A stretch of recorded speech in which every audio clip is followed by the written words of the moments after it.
देखिए future indefinite tense, इसके पहले पास्ट का पूरा वीडियो लोड कर दिया गया है और पास्ट इंडेफिनिट से लेकर के पास्ट परफेक्ट कंटीन्यूअस तक सभी टेंस बता दिए गए हैं। और तीसरा, जैसा कि हमने सबसे पहले शुरू में ही बताया था कि टेंस 3 प्रकार के होते हैं। जिस तरह से राजा दशरथ के 3 रानियां थी उसी प्रकार से टेंस 3 प्रकार के हैं। और राजा दशरथ के 3 रानियों के भी 4 पुत्र थे, उसी प्रकार से टेंस के भी, यानी जो टेंस है 3 प्रकार के, उन 3 प्रकार के भी 4 भेद होते हैं। ठीक है, तो उसी समान तीसरी रानियों को मैं पढ़ूंगा और तीसरी रानी के साथ मैं पहले पुत्र इंडेफिनिट को पढ़ूंगा।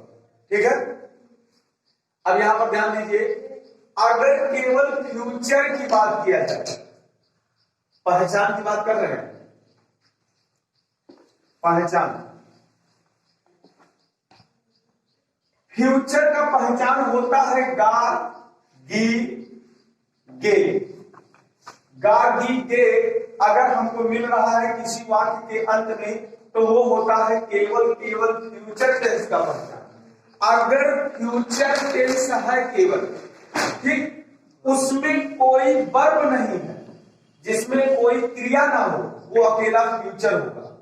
जिसमें कोई क्रिया ना हो वो अकेला फ्यूचर टेंस होगा। लेकिन अगर इसी गा गी गे के पहले, इसी गा गी के पहले कोई क्रिया हो, क्या हो? क्रिया हो। किसके पहले क्रिया हो? गा गी गे के पहले क्रिया हो। ठीक है, तब ये क्या हो जाएगा? फ्यूचर इंडेफिनिट होगा। पहचान सबसे बड़ी चीज है और पहचान क्लियर करिए। जैसे कहा दिया जाए कि वह एक छात्र होगा, फिर कह दिया जाए कि वह बाजार जाएगा। ध्यान दीजिएगा, इसमें कौन केवल अकेला फ्यूचर है और कौन ऊपर इंडेफिनिट है। देखिए यहां पे अगर बात किया जाए तो वह एक छात्र होगा, इसमें कोई क्रिया नहीं है, छात्र का होना पाया गया है, ना कि उस छात्र का कोई काम करना। अरे भाई कह रहा है कि वह एक छात्र होगा, ध्यान दीजिएगा सभी, वह एक छात्र होगा, ठीक, तो उसमें कोई क्रिया नहीं है। अब भैया क्रिया क्यों नहीं है? क्योंकि उसका काम कोई नहीं है, केवल होना है, होना पाया गया। लेकिन वह बाजार जाएगा तो उसका काम है जाना। यानी गा गी के पहले भैया क्या आ गया? गा गी के पहले क्या आ गया? जाना। और जाना क्या है? शांत रहिएगा, गा गी के पहले क्या है? जाना। और जाना क्या है? वर्ब। अगर गा गी के पहले कोई वर्ब आए, ध्यान दीजिएगा, अगर गा गी के पहले कोई वर्ब आए तो वो होगा फ्यूचर इंडेफिनिट टेंस। लेकिन अगर गा गी के पहले कोई वर्ब ना हो यानी होना पाया जाए तो वो केवल फ्यूचर टेंस होगा। अब तो समझ गए होंगे। अब अगर अकेला केवल फ्यूचर टेंस है तो उसमें शायद बी या विल भी लगेगा। लेकिन अगर फ्यूचर इंडेफिनिट हो गया, अगर फ्यूचर अकेला है, अगर तीसरी रानी अकेली है तो शायद बी और विल भी लगेगा, उसके साथ बी जुड़ जाएगा। लेकिन अगर फ्यूचर यानी तीसरी रानी के साथ उनके पहले पुत्र आ गए इंडेफिनिट टेंस तो उसमें बी हट जाएगा, क्योंकि बी जो होता है वो की अंग्रेजी होती है। और अब यहां पे वो आएगा नहीं, यहां पे आएगा क्या? गादी के पहले वर्ब आएगा, ठीक। तो यहां पे क्या लगेगा? केवल शयन या बी लगेगा, बी नहीं लगेगा, बी हट जाएगा। यहां तक समझ में आई? अब हम फिर से बता दें,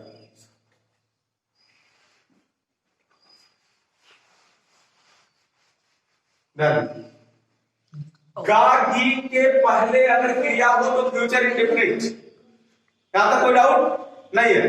गा गी के पहले अगर कोई क्रिया हो तो फ्यूचर इंडेफिनिट टेंस, पहचान लेंगे ना। चलिए अब इसका सहायक क्रिया क्या है? सहायक क्रिया सहायक क्रिया की अंग्रेजी क्या होती है? Helping verb.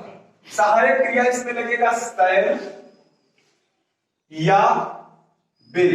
क्या लगेगा? शैल या विल। अब देखिए कर्ता, प्रयोग के नियम देखिए, प्रयोग के नियम।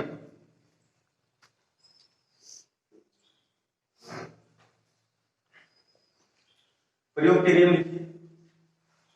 कर्ता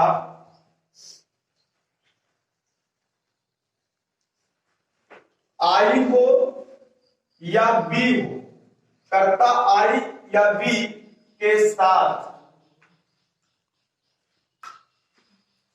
शैल, ठीक, आई बी के साथ शैल का प्रयोग, मतलब आई मिले या बी मिले तो तुमको शैल लगाना है, बाकी इसके अलावा कुछ भी मिल जाए तो क्या लगाना है? विल। ठीक है। अन्य सभी कर्ता के साथ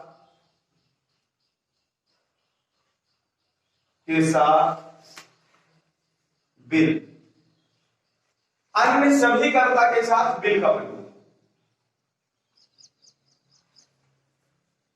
ध्यान दीजिए, पहचान की बात अगर हम करें तो गाजी के पहले क्या होगा? क्रिया।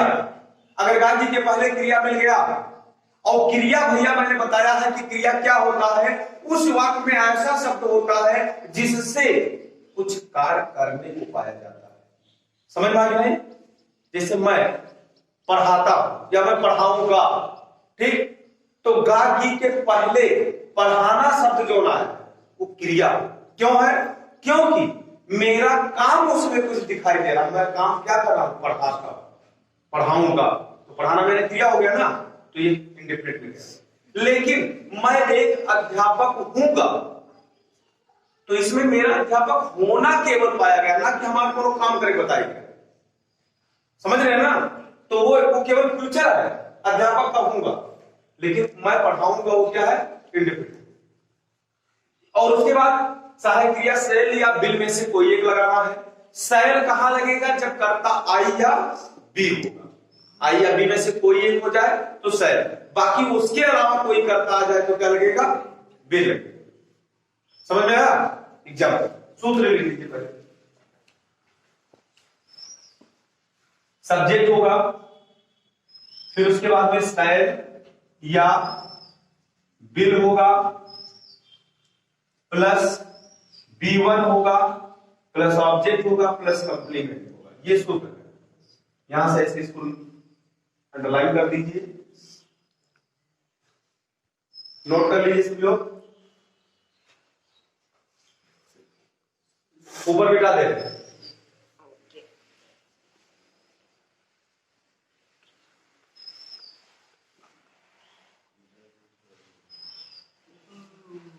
बात में देखिए, वह अपने पिता के साथ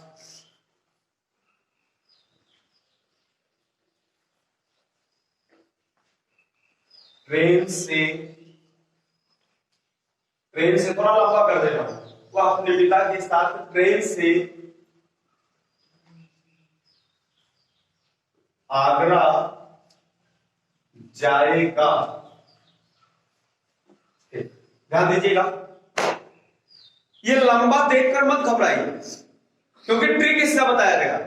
बस केवल पहचान क्लियर कर लीजिए और सूत्र पर रख दीजिए।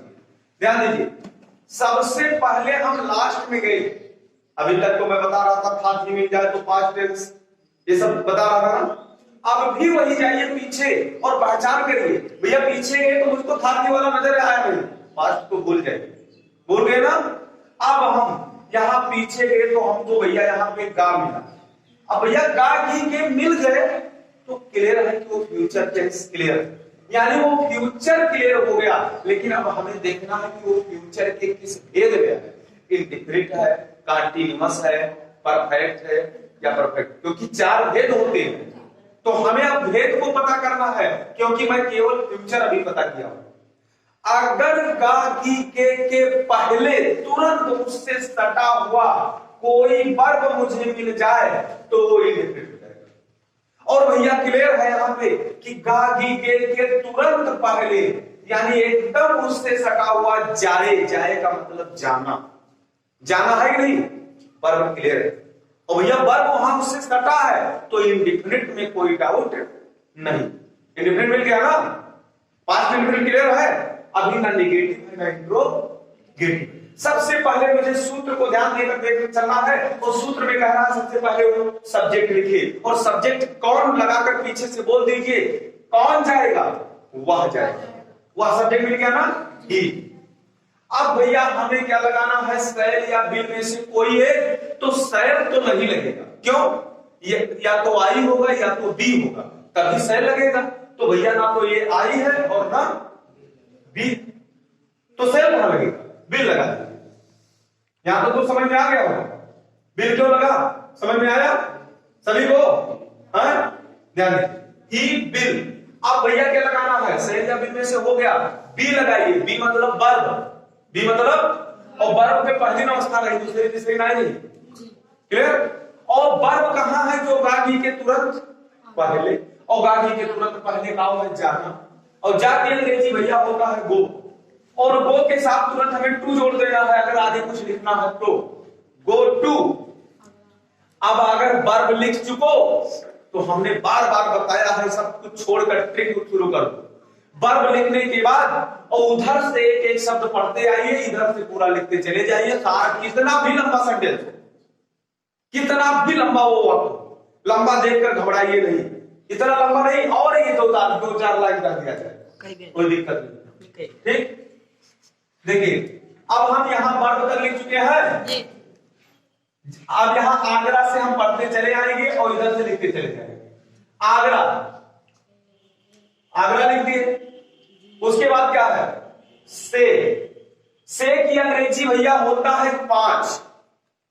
अब ध्यान दीजिएगा, इस बात पर थोड़ा ध्यान दीजिएगा। अब देखिए विथ मतलब भी से होता है, यहां पर ध्यान दीजिए, देख दिख रहा है, और बाई मतलब भी से होता है, सिंस और फॉर मतलब जो मैं बताया ही वो टाइम के लिए सिंस लगता है, सिंस और फॉर अभी मैं पास्ट परफेक्ट कंटीन्यूअस में बताया, सिंस और फॉर भी उसका अंग्रेजी से होता है, तो वो तो जाने ही होगी, अनिश्चित और निश्चित के लिए लगता है। और एक से की अंग्रेजी होता है फ्रॉम, ठीक। अगर किसी वस्तु को किसी यंत्र से काटने की बात की जाए और से हो, तब तुमको बिल लगाना। यहां तो किसी चीज को काटने की बात की नहीं गई है। अगर एक स्थान से दूसरे स्थान पर अलग होने की बात की जाए, कि मैं मस्कनवा से मनकापुर जा रहा हूं, तो से और मस्कनवा से मनकापुर अलग हो रहे हैं, तो वहां पे फ्रॉम लगेगा, ध्यान दीजिएगा। लेकिन अगर किसी साधन से यात्रा करने की बात की जाए तो बाई लगेगा। समझ गए होंगे, यहाँ ट्रेन साधन, तो क्या लगाएंगे, बाई लगाएंगे, तो बाई लिखे हम, से की अंग्रेजी हो गई, यहां तक तो समझ में आया होगा। उसके बाद ट्रेन लिख देंगे, बाई द ट्रेन। अब ट्रेन हो चुका है, मैं एक एक पढ़ता आ रहा हूं, लिखता जा रहा हूं, समझ में आ रहा है ये चीज सभी को। अब बचा क्या हो भैया, साथ, लेकिन के साथ दोनों की अंग्रेजी मैं बार बार बताता आया हूं, के साथ की अंग्रेजी क्या होती है, विद, क्या होता है, विद। उसके बाद अब भैया बचा क्या है, पिता, और पिता, माता, भाई, बहन कुछ भी हो उसके साथ अगर अपना जुड़ा है, अपनी जुड़ा है, अपने जुड़ा है, तो दोनों साथ लेकर चलना। अपने की अंग्रेजी क्या होगा, कर्ता के अनुसार होगी, और कर्ता इसमें ही है तो ही का अपने की अंग्रेजी हिज होगा, तो हिज फादर हो जाएगा, क्या हो जाएगा, हिज फादर। अब तो समझ गए सभी लोग, कहीं कोई डाउट नहीं है। चलिए इसके आगे नेक्स्ट वीडियो।